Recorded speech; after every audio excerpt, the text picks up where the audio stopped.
conseguindo acompanhar. Então, pessoal, bom dia, boa tarde, boa noite para quem vai assistir depois. Vamos retomar, então, a leitura do Nietzsche. Vamos agora falar sobre os discursos de Zaratustra. Vamos lá, então. Das três metamorfoses. Três metamorfoses do espírito menciono para vós.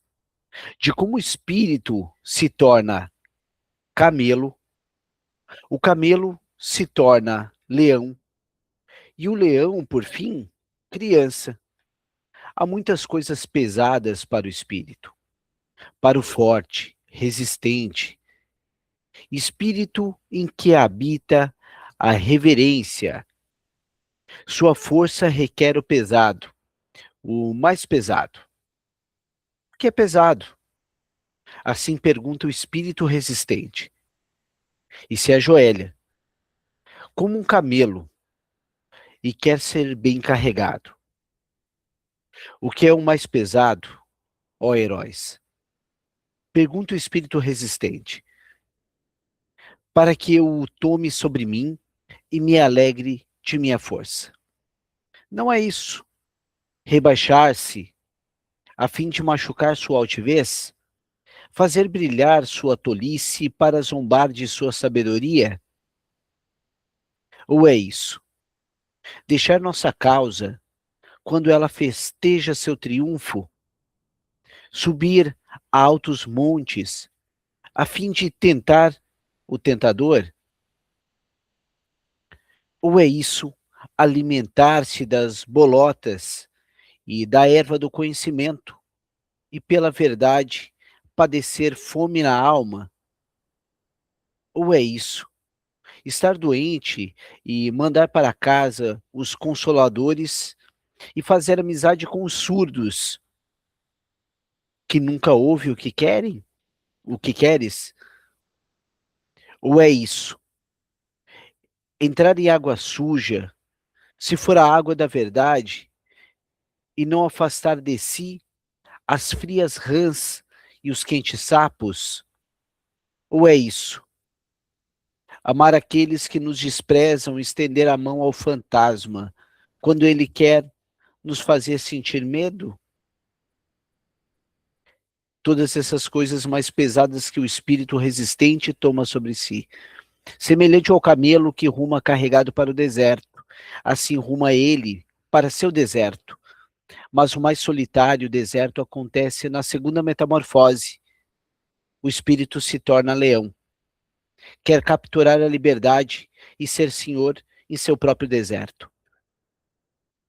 Pessoal, alguém quer comentar sobre o primeiro trecho, sobre o camelo? Alguém gostaria de trazer alguma visão?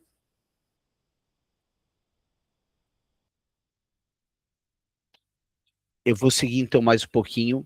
A dinâmica segue sendo a mesma. Querem falar? Ou abram o microfone ou ergam a mão. Ali procura o seu derradeiro senhor. Quer se tornar seu inimigo e derradeiro Deus. Quer lutar e vencer o grande dragão. Qual é o grande dragão? Que o espírito não deseja chamar de senhor. E Deus não farás. Chama-se o grande dragão. Mas o espírito do leão diz: eu quero. Não farás, está no seu caminho, reluzindo em ouro, um animal de escamas, e em cada escama brilha um dourado. Não farás. Valores milenares. Tiago, por favor. Opa, eu não quis interromper, se quiser continuar. Não. É porque aqui aqui começam os discursos, né, do Zaratustra.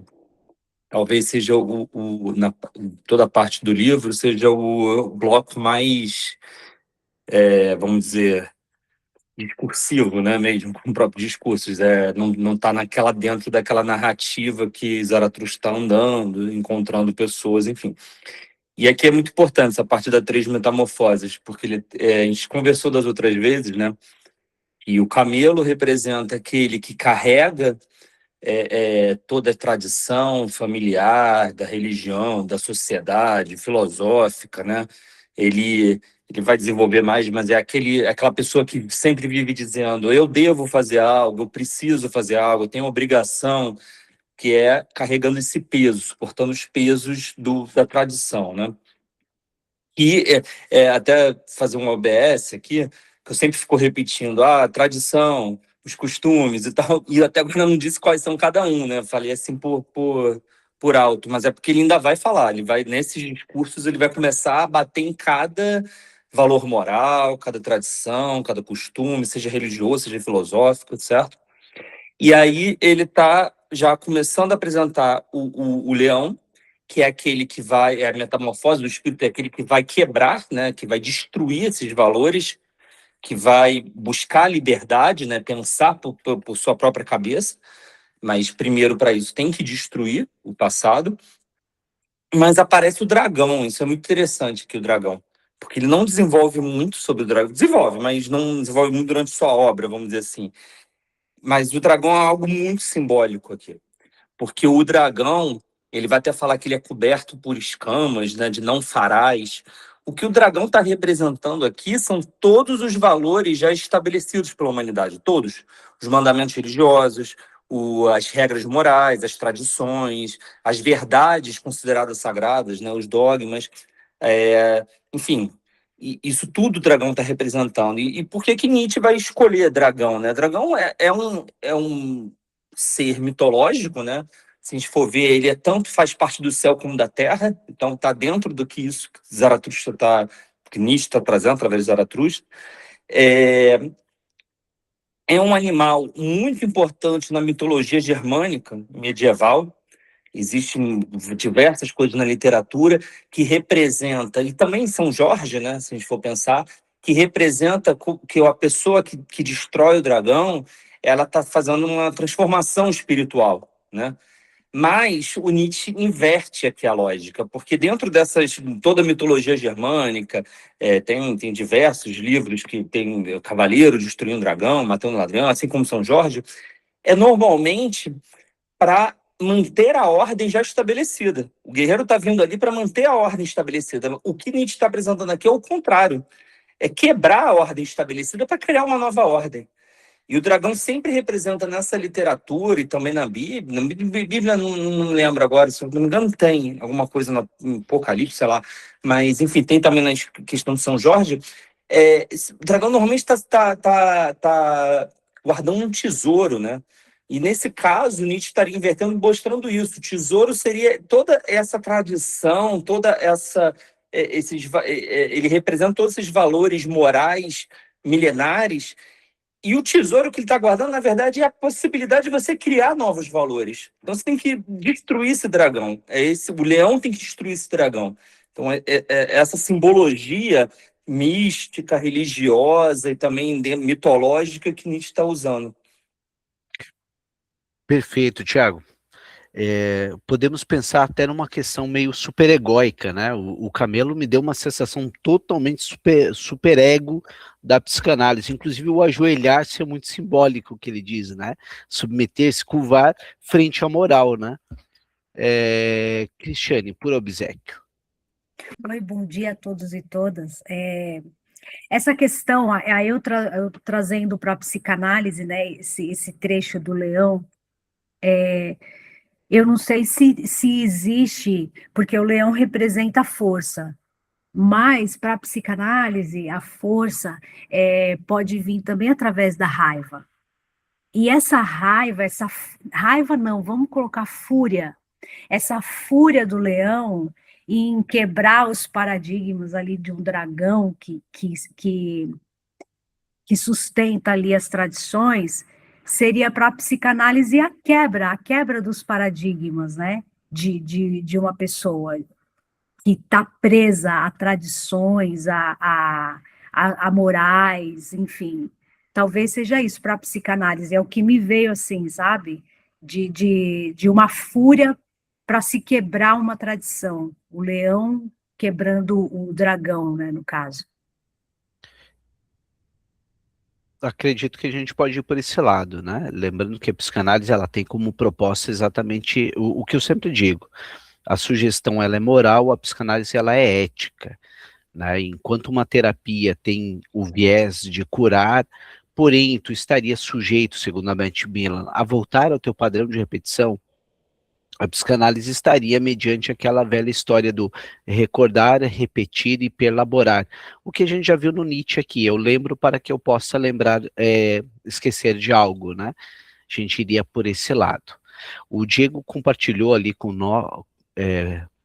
a gente sobre, na Bíblia, o dragão é mencionado principalmente no livro do Apocalipse, onde é usado como o símbolo para representar o diabo ou Satanás. Ele personifica o mal, a força destruidora, a perseguição à igreja e a rebelião contra Deus. Apocalipse 12, versículo 3 ao 9, descreve um enorme dragão vermelho que tenta devorar o filho de uma mulher. O texto deixa claro que esse dragão é a antiga serpente, que se chama Diabo e Satanás. Apocalipse 20, versículo 2. O anjo prende o dragão e a antiga serpente, que é o Diabo e Satanás. Né? E o dragão, como o Tiago bem apontou ali para nós, ele é um ser mitológico, a cultura chinesa também tem, então ele é presente em diversas culturas. Alguns historiadores fazem um correlato que lá no passado, ao encontrar os primeiros fósseis de dinossauro, a imaginação do ser humano, que é algo fantástico, teria associado e criado essa figura mitológica, tá? Sem querer destruir fantasia de ninguém. Cristiane, por obséquio. Isso que foi eu não sei quem foi que escreveu sobre o Diego. O Diego se trouxe isso, e isso faz a gente fazer uma leitura bem diferente do Apocalipse. Quando Nietzsche traz, olha só, quando Nietzsche traz que o dragão é aquele que reserva moral, que protege, o que é o dragão na Bíblia, então, do Apocalipse? Que moral é essa que o leão, que também é uma figura bíblica, traz da quebra do... Né? Se o dragão ele é o diabo está o quê? Na moral? Olha que interessante, isso me trouxe um insight que eu vou pensar o Apocalipse de uma outra maneira agora. Semana que vem eu mando depois um telefone para cada um ali e vocês vão fazer o confessionário particular de vocês, tá? Senão vocês vão tudo para o inferno daqui a pouco. Rita, por obséquio. Eu estou vendo aqui, né, na questão do camelo, do leão e da criança, né? Então, ele dá três hipóteses aí, né? Que o camelo é aquela pessoa que vai fazendo conforme foi ensinado, repete, sabe? Vai repetindo o ciclo, não sai do lugar, né? A mesmice. Tem o leão, ele já é um tipo rebelde, ele contesta, né, as leis que está posta, mas é mais uma forma de rebeldia. Depois ele fala da criança, que é o ápice, que é o criador, ele também contesta, mas ele cria a criança. Não sei se é isso. É por isso, só que tu estás indo para spoiler já. A tua ansiedade já te entregou aí, Rita. Tu já está indo lá para criança. A gente está indo para o leão ainda, calma. Tá bom. Ok. Perfeito. Eu vou ler mais um pouquinho para a gente chegar logo na criança e satisfazer a Rita. Vamos lá. Valores milenares brilham nessas escamas. Ó, bem o que o Tiago estava mencionando ali, olha. Valores milenares brilham nessas escamas. E assim fala o mais poderoso dos dragões. Todo o valor das coisas brilha em mim. Olha quão narcísico é isso. Se eu falar agora, talvez seja meio perigoso, mas é algo meio como o caminho está só em mim. Eu sou um mito solar. Esse brilho em mim é muito simbólico, porque os mitos solares norteiam a nossa cultura. Não estou falando só de Jesus. Jesus, ele é um novo nome também, mas que segue os mitos solares, né? 25 de dezembro marca o solstício. Então, nós temos aí Jesus, nós temos Apolo, e assim sucessivamente em várias culturas, esses mitos solares. Então, nota aqui, ó, todo o valor das coisas brilha em mim, tem um quesinho disso. Todo valor já foi criado, e todo o valor criado sou eu. Esse sou eu é muito judaico, tá? É muito judaico.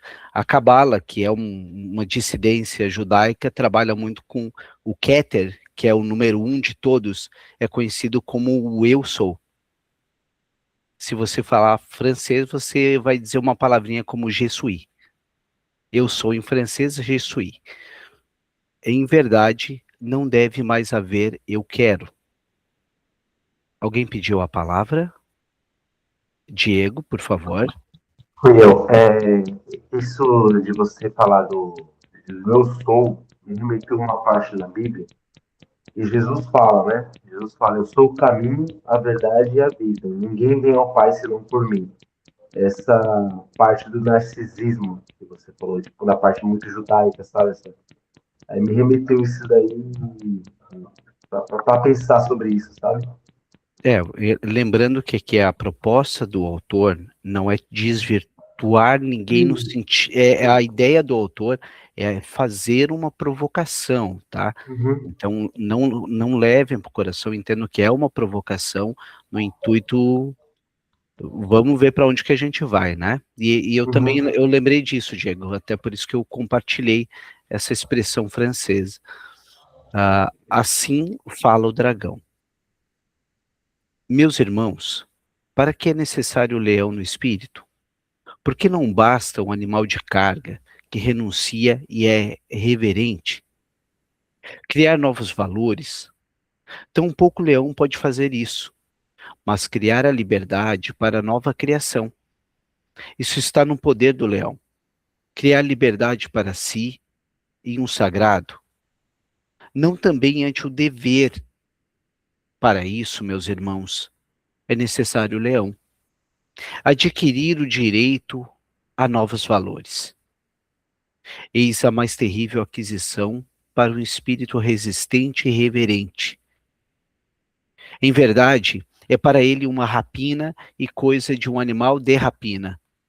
Ele amou outrora como que lhe era mais sagrado, o tu deves, bem superegóico. Agora tem de achar delírio e arbítrio até mesmo no mais sagrado. De modo a capturar a liberdade em relação a seu amor, é necessário o leão para essa captura. Mas dizei-me, irmãos, que pode fazer a criança que nem um leão pôde fazer? Porque o leão repasse ainda tem de se tornar criança? Inocência é a criança, esquecimento, um novo começo, um jogo, uma roda a girar por si mesma, um primeiro movimento, um sagrado dizer sim, sim para o jogo da criação. Meus irmãos, é preciso um sagrado dizer sim. O Espírito quer agora a sua vontade. O perdido para o mundo conquista seu mundo. 3 metamorfoses do Espírito, e eu vos mencionei como o Espírito se tornou camelo. O camelo se tornou leão e o leão, por fim, criança.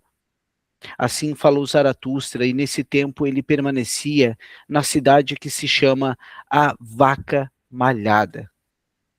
Comentários? Sigo mais um pouco. Cristiane, por favor. Essa questão assim da metamorfose do leão para a criança, e o leão é a quebra da moral, né, de você pensar a moral de uma outra maneira, me veio a criança como curiosidade. Eu não sei, Tiago, você pode me trazer isso. Então, eu vejo a criança como a curiosidade, porque para a criança não existe o certo e errado, né, em determinada idade. Então, ela é curiosa. Eu vou me desafiar aqui, eu vou tentar, eu vou colocar o dedo na tomada. Não pode, mas eu vou colocar para ver o que acontece. Essa curiosidade que o adulto perde, né? O dragão tá preso lá no dragão, onde as coisas têm que ser guardadas, estimada. E aí você volta para a criança que você se desprende de todas essas coisas. Talvez seja isso, eu não sei. Com certeza. Acho que quem já estudou o Winnicott, você pode ver que ele bebeu totalmente aí da fonte do Nietzsche. Se não bebeu, teve os mesmos insights. E Nietzsche ele vai falar da criança não só no Zaratustra, ele fala durante todas as suas obras, quase todos os seus livros, praticamente. E mostrando exatamente que a criança sendo esse ser, né? Esse seria praticamente o além do homem, porque ele não está ainda, a criança não está ainda, não virou camelo, né? Vamos dizer, a criança ainda não está os valores morais, a tradição, a família.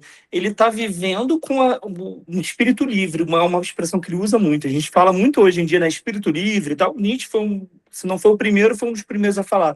Que é esse espírito livre, que segue a sua própria vontade, né? Uma das conceitos mais fortes do Nietzsche é a vontade de potência. A vontade de potência que é esse tesão pela vida, né? Essa vontade de viver, de criar, de ser, seguir os seus valores no sentido do seu desejo. Até eu vou fazer uma OBS aqui para eu não perder. Nietzsche não está querendo quebrar todos os valores, dizendo que todos os valores estão tudo errados. Isso daí é muito importante. Ele está querendo dizer o seguinte: os valores só valem a pena se a sua vontade, se aquilo te faz bem. Você tem que pensar, eu quero isso, eu quero esse valor. Por isso que ele fala antes, né, que o dragão fala, eu não quero, não, você não pode querer, né? Ele fala aí no momento aqui.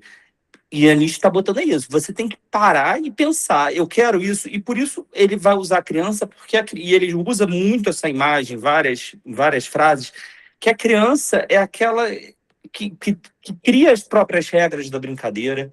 Ele cria a sua brincadeira, o seu jogo, né? Ele fala sempre jogo, mas é jogo no sentido de brincadeira. Cria suas regras, e na hora que aquilo enche o saco dele, ficou entediado, tá cansado, ele larga aquilo, ou muda as regras durante o jogo. Quem já brincou com uma criança, assim, ela vai mudando as regras durante o jogo, conforme aquilo que vai agradar a ela, e na hora ela larga aquilo e cria outra. Então essa imagem é muito forte em Nietzsche. E aí uma coisa que é pano para manga aí para psicanálise, que é fazer a biografia, falar da biografia aqui do Nietzsche. Nietzsche é filho de um pastor. O pai dele era um pastor. E ele viu o pai dele como uma pessoa muito, muito opressora, né? Imagina um pastor naquela época, ali ainda nos resquícios do Sacro Império Germânico, né? Na Alemanha. Então, assim, é algo muito pesado. E a mãe dele também era uma pessoa muito conservadora. A irmã dele ainda mais, porque se casou com um nazista, né? Então você imagina a cabeça dela. Então, assim, ele viveu numa família muito tradicional, um pai muito opressor. Então, eu acho que isso deve ter, puxar na psicanálise essa questão da criança, da infância dele, aí tem reverbera total, né, na filosofia dele. Acho que aí já tá a resposta de boa parte com quem que ele dialoga, né? Quem é essa religião que ele está dialogando, né? Nitidamente é a religião que de alguma forma tem um pouco desse dragão barra pai, né? Mas como o Thiago bem mencionou ali em outro momento, eu estava lendo aqui, ó. Assim falou Zaratustra, e nesse tempo ele permanecia na cidade que se chama a Vaca Malhada. Observa que essa expressão ele diz respeito a algo do budismo, ó. A expressão, assim falou, é provavelmente ressonância daquela encontrada em muitos sermões de Buda, assim falou o sublime. Também as palavras meus irmãos e ó irmãos aparecem com frequência nas escrituras budistas, a vaca malhada. Então quer dizer, né, que, como o Tiago já mencionou, não é exclusivamente ao cristianismo. Aqui ele também faz referências ao próprio budismo também. Cristiane, por favor. Não, é interessante que, falando disso, fala assim, nossa, mas você é ateu? né? As perguntas, às vezes a gente indaga algumas coisas dentro do cristianismo, mas você não acredita em Deus? Ah, mas me fala um pouco do seu Deus, talvez nesse Deus que você me fala, eu também não acredito. Então depende muito de que Deus você acredita, porque Nietzsche ele traz uma sensibilidade, uma ética, que nem o Michel sempre fala, né, que a psicanálise está para ética, que às vezes um cristão que fala que acredita em Deus não tem essa ética. Então me diz que Deus que você acredita, porque talvez eu também não acredite nele. É mais ou menos por aí, né? Sim, sim. É o intuito do que a gente faz na psicanálise, tirar você da condição de objeto e tirar na condição de ovelha e tornar-se pastor da própria vida. Mais ou menos isso. Mas claro que também a gente precisa de contornos sociais, também não é uma questão de anarquismo de cada um por si, né? Tiago, por favor. Você falou dessa questão da vaca malhada, que foi um dos locais que Buda passou, e aí eu já tinha mencionado, mas eu acho que eu nunca aprofundei, da questão que o Nietzsche ele também ataca o budismo, né? Principalmente no livro Anticristo. Aqui tem muitas referências, se eu não me engano, esse próximo parte que a gente vai entrar aqui, ele vai falar muito sobre isso, entre linhas, né? E por quê? Schopenhauer, que ele foi o primeiro filósofo que influenciou Nietzsche, Nietzsche amava Schopenhauer até identificar que Schopenhauer ele tinha um niilismo, né? Um niilismo o conceito de niilismo para Nietzsche é aquelas pessoas que seguem dogmas, normas morais, valores, né? Ele também inverte, né, o conceito de niilismo, Nietzsche. Para ele é isso. Mas, enfim, focando na questão do budismo, Schopenhauer ele foi muito influenciado pelo budismo. Schopenhauer ele estudou muito a filosofia oriental e o budismo. Porque, assim, resumindo muito, né, Schopenhauer ele vai falar que, você já deve ter visto essa frase, que a vida é dor e sofrimento e tédio, né, a dor de desejar, de ter vontade de algo, de ter algo, e no momento que você alcança aquilo, você entra em tédio. E aí fica esse pêndulo, ele fala exatamente, é um pêndulo a vida, vai para essa dor de desejar algo e o tédio de ter. E aí você volta a desejar outra coisa, e depois ele cria isso. E aí Schopenhauer, na filosofia dele, ele cria 4 formas de você fugir desse pêndulo da vida. Uma delas é a arte. Ele vê que a arte, eu acho linda a filosofia de Schopenhauer. Eu entendo o ataque do Nietzsche, mas só que eu acho que o Nietzsche foi um pouco radical com Schopenhauer, porque tem essa parte que ele fala que suspende essa dor e esse tédio quando você está admirando uma arte, né? Uma obra de arte. Você suspende esse estado do teu espírito de dor e sofrimento. A outra forma é a compaixão. Compaixão não, desculpa, a empatia pelo outro. Você ajudar alguém sem intenções, segundo intenções, isso você suspende. A terceira é o conhecimento, claro, ele vai puxar sempre para a filosofia, todo filósofo já sabe que vai puxar para a filosofia, o conhecimento, você buscar conhecimento, quando você está estudando, você sai desse estágio. Agora, a quarta, que é onde Nietzsche bate, que é influenciado pelo budismo, que é você anular a sua vontade, o seu desejo. É você, que é o budismo, certas correntes do budismo, eu não sou entendedor tanto assim do budismo, sei pelo Schopenhauer, pelo Nietzsche e tal, mas tem correntes do budismo que cria exercícios, formas de vida para você suspender a sua vontade, o seu desejo. E isso que Nietzsche vai atacar. Ele vai falar, isso é um absurdo. Como que você vai como que o ser humano vai suspender exatamente aquilo que tem que ser o motor da vida? Né? O motor da vida é a vontade de potência, é o desejo por algo, por se superar, por conquistar algo. Então, ele sempre vai dar uns ataques aqui, umas entrelinhas em relação ao budismo, que nem essa questão aqui da vaca malhada, e depois ele vai entrar nesse capítulo atacando os cátedras, que são aqueles que buscam o sono, você não desejar nada, só obedecer, entendeu? É por aí. Perfeito, show de bola. E realmente eu tive a oportunidade de ir num templo budista aqui no Rio Grande do Sul, chamado em Três Coroas, E eu conversando com quem vivia lá, eles falavam sobre isso. A vida perfeita é renunciar 100% desejo, porque o desejo é a causa do sofrimento. Cristiane, por favor. E pegando o gancho na fala do Tiago, é interessante isso, porque na psicanálise a gente chama tudo isso, a arte, tudo isso de sublimar. É bem legal. E a gente, dentro de uma, pelo menos da minha clínica, que eu acredito, trabalhar a capacidade do sujeito em sublimar as suas próprias dores. Né? E você também, diante de uma arte, você suspende, essa palavra foi bem legal, você suspende as coisas, né? E tem até sei lá, um convite, eu quero muito ir numa exposição de arte de um argentino que está no MASP, que as obras dele são todas suspensas. E aí é bem legal isso que você trouxe, porque é sublimar a dor, você suspende, o conflito, você suspende, e isso é bem interessante, fazendo uma ligação com a psicanálise. E é fantástico trazer isso, porque vamos pensar, o conceito de sublimação em Freud foi pouco explorado. Né? E existe uma confusão conceitual entre sublimar e deslocar. Né? Deslocar é eu pegar, estar com raiva de você e dar um soco na parede. Sublimar é eu criar algo. É quando você pega um quadro do Edward Munch, que é o Grito, e ele sublima. Se você vê a biografia do Edward Munch, é absurdamente muito desesperadora. E aquele quadro é a forma que ele sublima. E assim a gente tem grandes autores, né?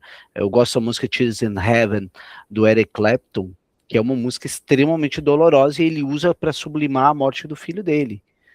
Né? Então, é um dos destinos na clínica, por isso que eu sempre enfatizo o quanto a literatura pode nos ajudar. Né? A literatura também ela serve para tamponar aonde que a palavra nossa não alcança. Né? Quando tu está citando um autor, não é que você não está criando nada, na verdade, o Mário Quintana dizia, na verdade, aquele autor simplesmente ele chegou antes para vestir uma verdade que já existe dentro de você. Então, tu citar um autor, tu está dando ênfase a algo que tu já acredita, não é falta de originalidade daquele que o cita. Na verdade, simplesmente a gente está vestindo algo que a gente acredita.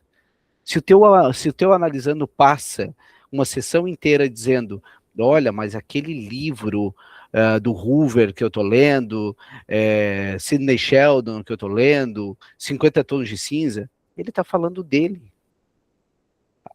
Ele está falando, isso é muito, muito Winnicott. É tu permitir que a pessoa brinque ali na tua frente, e ele está falando dele o tempo todo. Hoje nas artes, como a gente está comentando na supervisão, dos jogos, aquele jogo ele está falando dele através. E o jogo hoje é uma forma de arte também. Não é uma arte mais nova, mas é uma forma de arte. Vou ler mais um pouquinho para a gente dar continuidade aqui. Só uma coisa, Michel, que eu esqueci Por de favor. falar, que é interessante aí para psicanálise, que o Nietzsche, ele vai falar, que eu falei de Schopenhauer, né? Que Nietzsche vai falar que o Schopenhauer foi o primeiro psicólogo, mas diz que ele era um péssimo educador. Eu faço o que eu digo, não faço o que eu faço, né? É mais ou menos por aí que a gente vai. Por isso que a gente sempre enfatiza que a psicanálise você inicia como analista na sua análise pessoal. Você leva alguém até onde você já foi. É o experienciar que o Ogden fala, que o Winnicott fala, que o Bion fala. Diga-se de passagem que o Bion também bebia muito na filosofia oriental, e lembra o que ele fala, sem memória, sem desejo, sem compreensão. Olha o sem desejo budista aí, ó. Né? Então somos bem plurais, a nossa Babel psicanalítica, como diria o André Green. Das cátedras da virtude. Louvaram para Zaratustra um sábio que falaria muito bem do sono e da virtude. Por isso, era bastante reverenciado e recompensado. Diziam e todos os jovens se sentavam perante sua cátedra. Foi até ele Zaratustra, e com todos os jovens se sentou perante sua cátedra, e assim falou o sábio. Respeito e pudor ante o sono. Isso em primeiro lugar, e evitar todos os que dormem mal e passam a noite acordados. Mesmo o ladrão tem pudor diante do sono, Sempre anda furtivamente pela noite, sem pudor, no entanto, é o guarda noturno que despudoradamente carrega sua corneta. Não é arte pequena dormir, requer passar o dia inteiro acordado. 10 vezes é preciso superar-se durante o dia. Isso gera um bom cansaço, é papoula para a alma. 10 vezes é preciso reconciliar-te contigo mesmo, pois superação é a amargura e dorme mal o não reconciliado. 10 verdades tende a achar durante o dia, se não buscas ainda verdades durante a noite. Tua alma permaneceu faminta. 10 vezes tens de rir e ser jovial durante o dia, se não és incomodado à noite pelo estômago. Esse pai das aflições.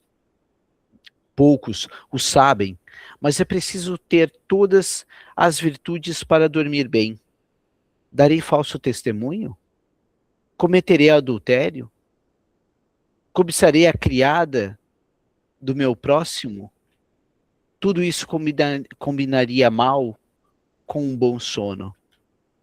Só vou ler esse último aqui e já passo a palavra. E mesmo possuindo todas as virtudes, deve-se ainda saber uma coisa: mandar dormir também as virtudes no momento certo. Cristiane, por favor. Aí eu jogo as bolas para você, Michel, para você comentar da questão do sonho. Aí, porque o que eu senti é que eu tenho que dormir com todas as virtudes, porque durante o sono eu vou desejar o adultério, vou desejar. Então você tira de si todas as armaduras durante o sono, e se você não tiver com todas as virtudes ali, vai vir pensamentos maus. Não seria isso, talvez? Olha, eu fiquei com a sensação que o que ele não quer é que fique acordado. Foi essa sensação que eu tive, porque me parece que o sono aquele até, o sonho, não me parece que é bem o que ele está criticando, a impressão que eu tive. A minha impressão é que eu tive, se você fica acordado, você faz merda durante a noite. Então, durante o dia, vai trabalhar, vai fazer as coisas à luz onde que todo mundo vê, e não fica na noite sorrateiro, despudoradamente, afinal, a noite o que é conhecido, né? Eu tenho essa sensação, né?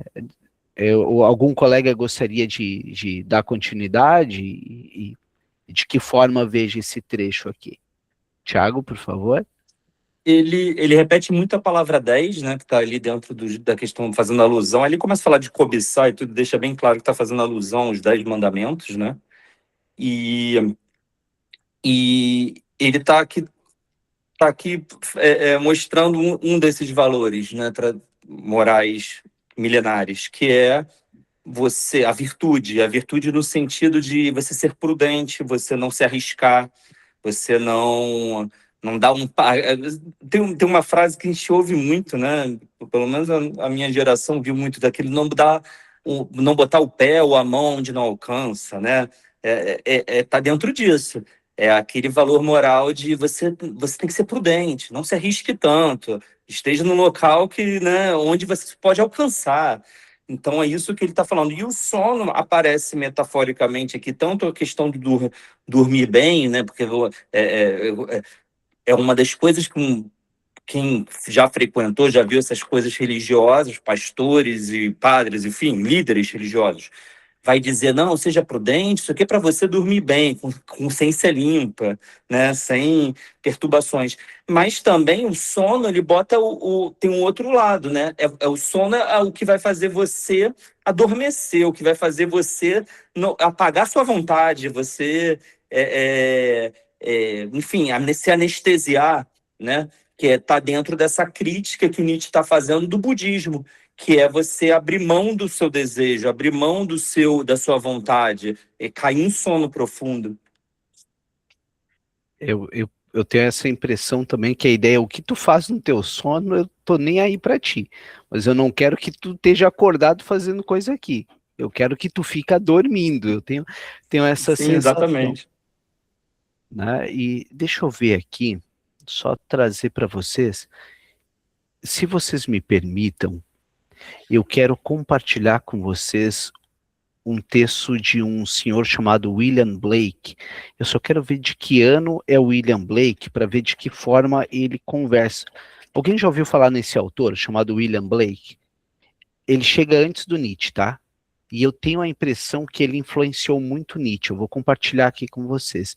O Blake morreu em 1827 e ele é do século XVIII. O nome do texto dele se chama Provérbios do Inferno. Eu vou ler bem rapidinho aqui, só para vocês verem que eu tenho a sensação de que ele influenciou Nietzsche. Na semeadura, aprende, na colheita, ensina, no inverno, desfruta. Conduz tua carroça e o arado sobre os ossos dos mortos. O caminho do excesso leva ao palácio da sabedoria. A prudência é uma solteirona rica e feia, cortejada pela incapacidade. Quem deseja e não age, procria pestilência. O verme perdoa o arado que o cortou. Enterre-se no rio aquele que ama as águas. Um tolo não vê a mesma árvore que o sábio vê.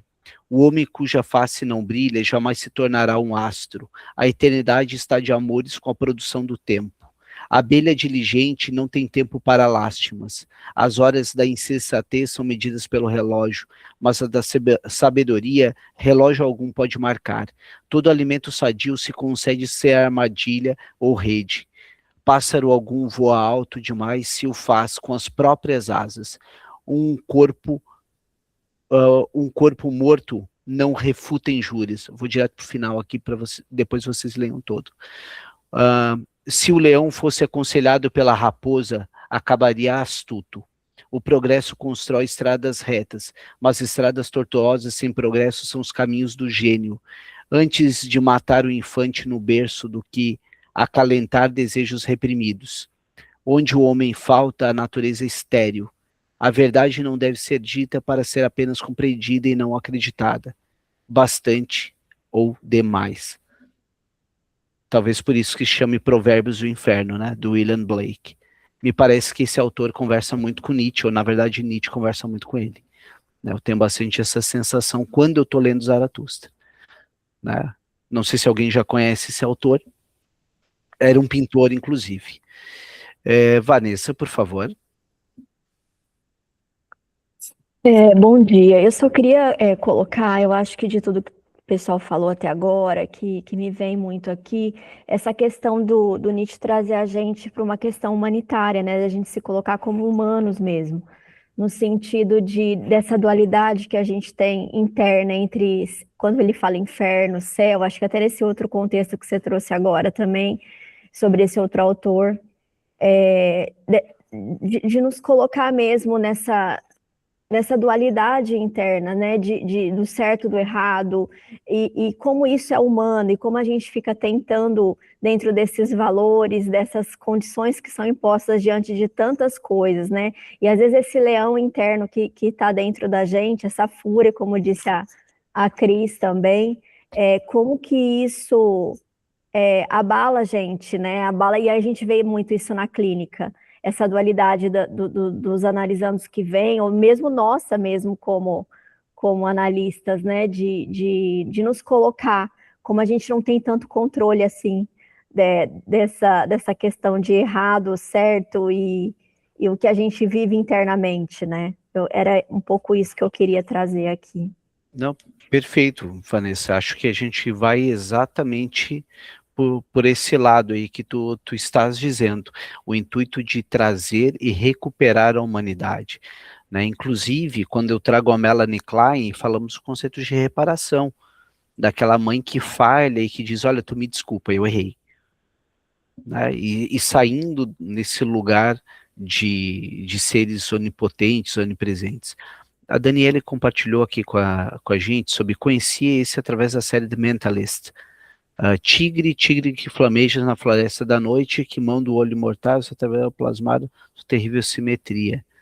Deixa eu ir indo aqui, que ele é bem grande, só o finalzinho. Tigre flameja, da linha do autor ali que estávamos falando, tá? Qualquer coisa vocês dão uma olhadinha ali no nosso chat. Daniele, se tu tiver a possibilidade, eu gostaria de pedir um favor para ti, se tu poderia botar esse poema lá no nosso grupo, tá? Consegue colocar lá por obséquio? que Coloco sim. é bem legal, que daí o pessoal pode ler com mais calma, acho que vai ser bem bacana. Vamos lá, vamos seguir mais um pouquinho. Para que não briguem umas com as outras, essas graciosas mulherzinhas, por tua causa infeliz, paz com Deus e com o vizinho, assim pede o bom sono, e paz até mesmo com o demônio do vizinho, senão rondará tua casa durante a noite. Respeito a obediência à autoridade, mesmo a autoridade torta, assim pede o bom sono. Que fazer se o poder gostar de caminhar sobre pernas tortas? Sempre será o melhor pastor para mim, aquele que leva suas ovelhas ao prado mais verde. Isso condiz com bom sono. Muitas honras não desejo, nem grandes tesouros. Isso inflama o baço. Mas dorme-se mal, sem um bom nome e um pequeno tesouro. Olha só o pouco de psicossomática aqui, ó. Ele já trazendo conhecimentos dessa área. Uma companhia, uma companhia escassa me é mais bem-vinda que uma má, mas tem de ir e vir no momento certo. Isso condiz com bom sono. Também muito me agradam os pobres de espírito. Eles promovem o sono. Bem-aventurados são eles, sobretudo quando sempre lhes damos razão.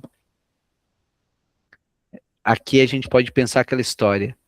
Vocês têm bom senso desde que concordem comigo, né? Assim transcorre o dia para o virtuoso. E quando vem a noite, eu bem me guardo de chamar o sono, pois o sono, que é o senhor das virtudes, não quer ser chamado.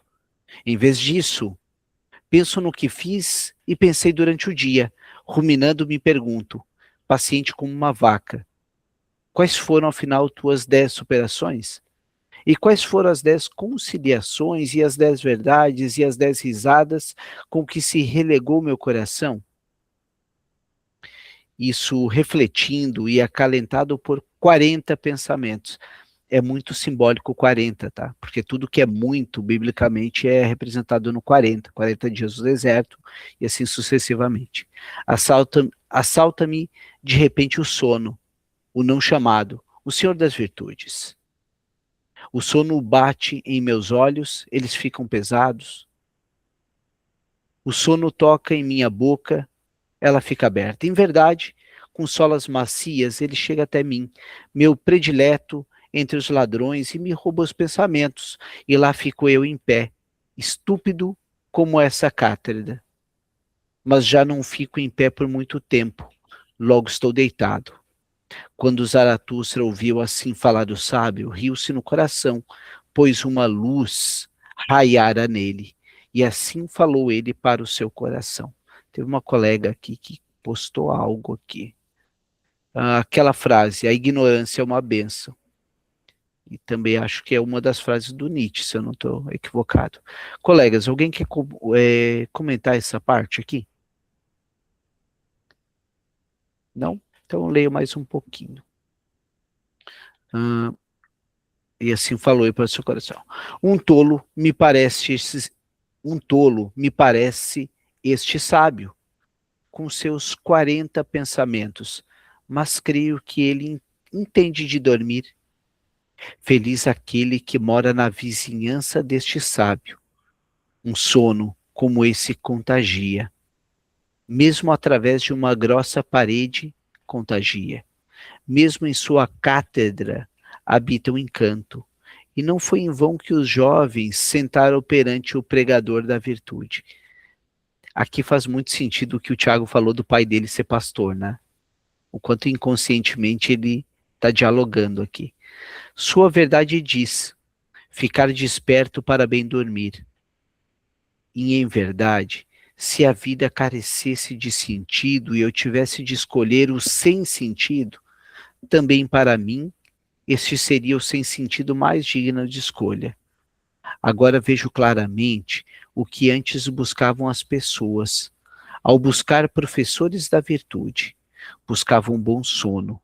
E virtudes opiáceas para eles.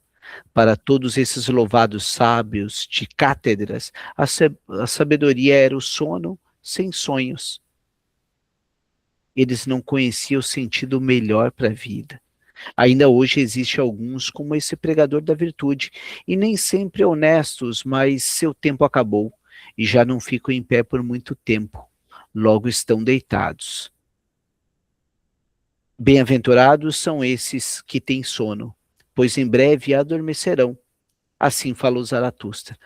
Nota como ele fala de forma bíblica, né? É impressionante, porque se fosse hoje em dia, a gente poderia dizer que o nível de sarcasmo dele é digno de um stand-up aqui. A provocação que ele faz, uma esquete de Porta dos Fundos. Deixa eu só ler a Rejane e passo para a Cristiane. Nietzsche me faz pensar que até o excesso de ser correto pode virar prisão. E, de fato, né, esse é o camelo, né, o excesso de valores ali. Porque uma vida sem leveza, descanso interno e verdade vai endurecendo a pessoa por dentro. Com certeza absoluta, né? Freud falava aquela frase clássica, somos de carne e osso e temos que viver como se fôssemos de ferro. Cristiane, por favor. Eu não sei se foi o que eu entendi, mas o engraçado é que ele traz os pregadores das virtudes, aqueles que pregam as virtudes, os que dormem. Na verdade, eles estão dormindo. E o que são essas virtudes? Então, se eles dormem, não sei se é isso, Tiago, me dá uma ajuda. Eu acho que a gente pode pensar até na caverna de Platão, né? Tiago, por favor. Sim, é exatamente isso. Ele aqui, eu vejo nessa parte, ele está se referindo muito simbolicamente à questão dos 10 mandamentos, o bem-aventurados. Ele vai falar muito bem-aventurados na obra dele, porque aquele discurso, né, de Jesus, bem-aventurados, e sempre são os que sofrem, os bem-aventurados são todos os que estão se dando mal na terra, que um dia vão chegar no céu e vão conquistar, né, vão o reino dos céus. Isso, para Nietzsche, é um absurdo, né? Isso é uma heresia com a vida, né?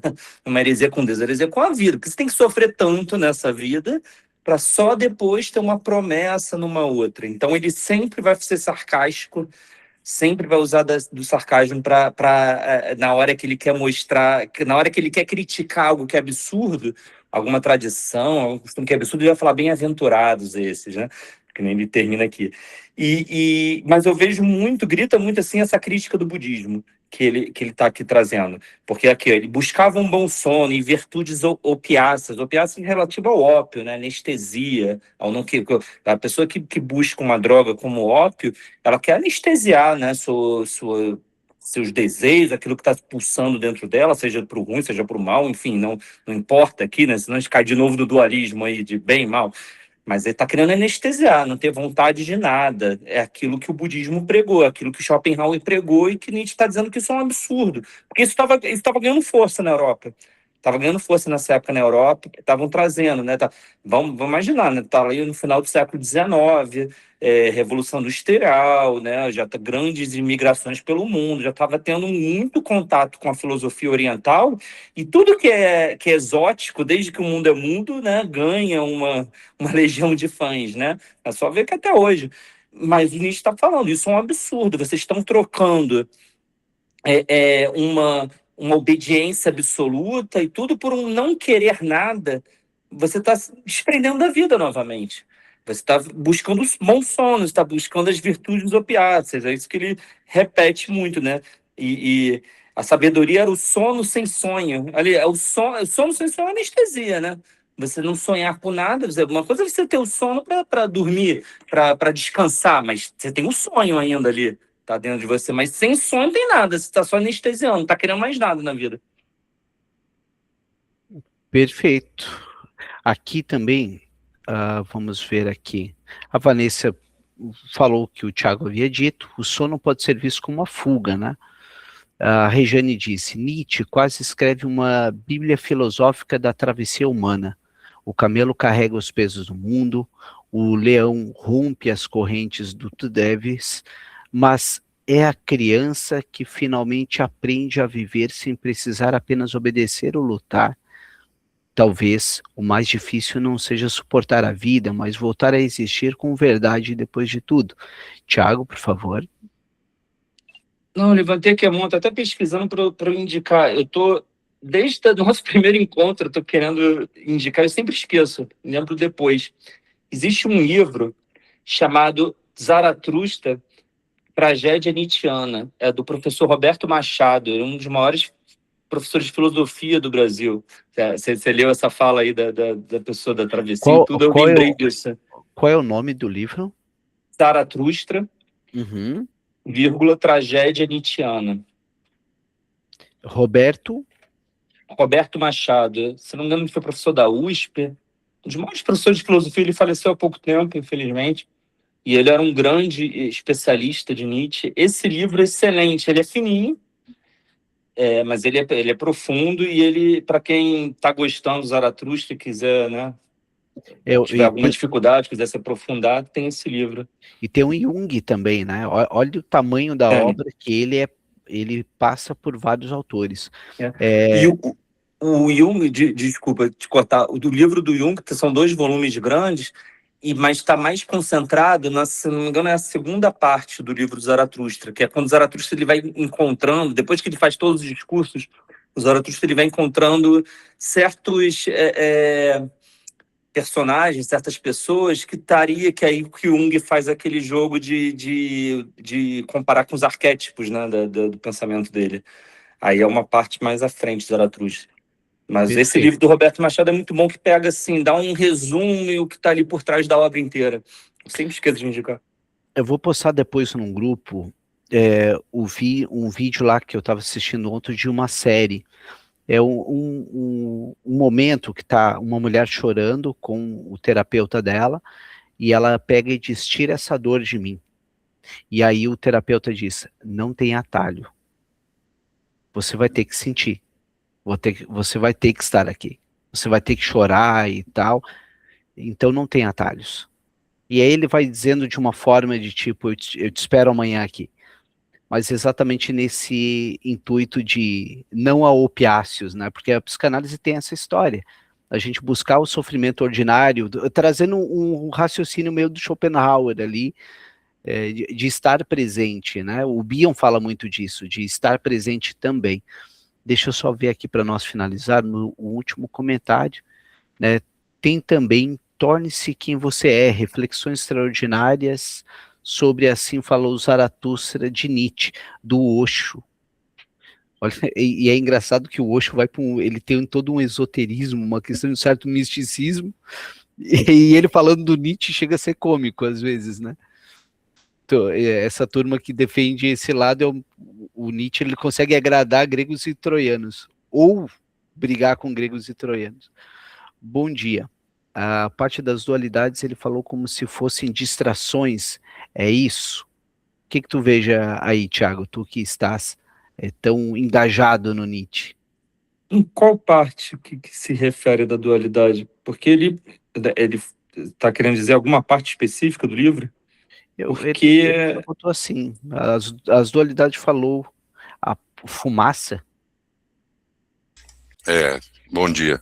Teve uma parte aí, eu cheguei agora, tá? Peguei o bonde andando, mas na página que você estava aberta ali, o Michel, tinha uma parte ali falando sobre, é que eu estou resumindo como dualidades, mas é tipo bem e mal, certo, errado, enfim, eu estava falando algumas palavrinhas ali contrárias e como se fossem fumaça para que o mundo não visse Deus. Aí eu entendi. É a parte que ainda a gente vai ler, Thiago. Tá, então é isso, beleza. É a parte que a gente vai ler. Mas até agora a parte que ele criticava muito era suspender o desejo. Era isso que ele estava criticando muito. Que ele falava sobre você realmente estar presente e sentir as coisas. Pessoal, obrigado pela parceria de todos, né? Thiago, obrigado o que tu está compartilhando conosco, o quanto tu conhece do Nietzsche. É bem impressionante, eu não tenho tanta bagagem do Nietzsche assim. Minha área é outra, mas essa é a parte legal do nosso grupo, a gente tem a possibilidade de ter colegas aqui, o Thiago, que sabe bastante, a Cristiane também tem os seus conhecimentos, enfim, a Vanessa está compartilhando, a Daniele, outros dias também está o Augusto aqui conosco, e assim a gente vai indo, pessoal. Né? A ideia não é uma pessoa que sabe tudo, né? A gente tem aqui uma questão de compartilhar conhecimento, e dessa forma a gente cresce. Aquela pessoa que se põe como sabe tudo, que é só tempo de tu apertar ela para descobrir que ela não sabe tanto o suficiente. O Sêneca brincava dizendo, algumas pessoas são grandes porque mediram o pedestal junto. Então, se tu olhar melhor, tu vai ver que o pedestal ali é boa parte do tamanho. Então, fechamos por hoje. Obrigado a todos e espero vocês na supervisão agora, no final do corredor, tá? Bom dia. Obrigado, Tchau. Michel.